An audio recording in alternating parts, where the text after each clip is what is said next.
Hello guys, இது நேற்று evening எடுத்த vlog தான். அம்மா சரி சிக்கன் எடுத்துகிட்டு வா அப்படின்னு சொன்னாங்க. அப்படியே முட்டையும் வாங்கிட்டு வரலான்னு சொல்லிட்டு கிளம்பிட்டேன். ஆக்சுவலி எப்போவுமே எனக்கும் அக்காவுக்கும் ஒரு பழக்கம் இருக்குது. அம்மா பர்ஸ் இதுவரையும் நாங்கள் தொட்டதில்லை. என்ன காசு வாங்கினோன்னாலும் அவங்க கையிலேருந்து மட்டும்தான் வாங்குவோம். அதுக்கப்புறம் அம்மா கிட்ட காசுலாம் வாங்கிட்டு, சரி இங்கே வெயில் ரொம்ப ஜாஸ்தி, நான் இந்த மாதிரி மாஸ்க் போடாமல் போகவே மாட்டேன்.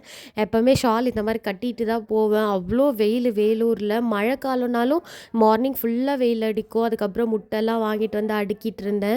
ஏன்னா எப்போவுமே நான் மோஸ்ட்லி உடச்சிருவேன். இந்த வாட்டி தான் கரெக்டாக எடுத்துகிட்டு வந்தேன்.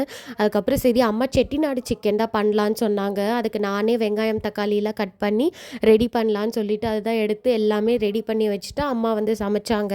அதுக்கப்புறம் சப்பாத்தி மாவும் நான் தான் நீட் பண்ணேன். பிகாஸ் அம்மாவுக்கு வந்து ரொம்ப கழுத்து வலி, அதுக்கப்புறம் கையும் வலியாக இருந்துச்சு. சரி நானே பண்ணுறேன்னு சொல்லிட்டு நான் தான் டோலாம் பண்ணி வச்சேன். அதுக்கப்புறம் அம்மா செட்டிநாடு சிக்கன் காஞ்ச மிளகா போட்டு பண்ணாங்க. இது ரொம்ப டேஸ்ட்டாக இருக்கும். கண்டிப்பாக நீங்களும் ட்ரை பண்ணுங்கள். மிளகாத்தூள் பதிலாக காஞ்ச மிளகா போட்டு நல்லா வதக்கி தண்ணி ஊற்றாமல் பண்ணணும். அவ்வளோ டேஸ்ட்டாக இருக்கும். சப்பாத்தி, ரைஸு இல்லை எதுக்காவது சைட் டிஷ்ஷாக கூட சாப்பிடலாம். அதுக்கப்புறம் அம்மா இது எல்லாமே க்ளீன் பண்ணாங்க. கபோர்டு, ஷோகேஸு எல்லாமே அன்றைக்கி டே அப்படி தான் போச்சு.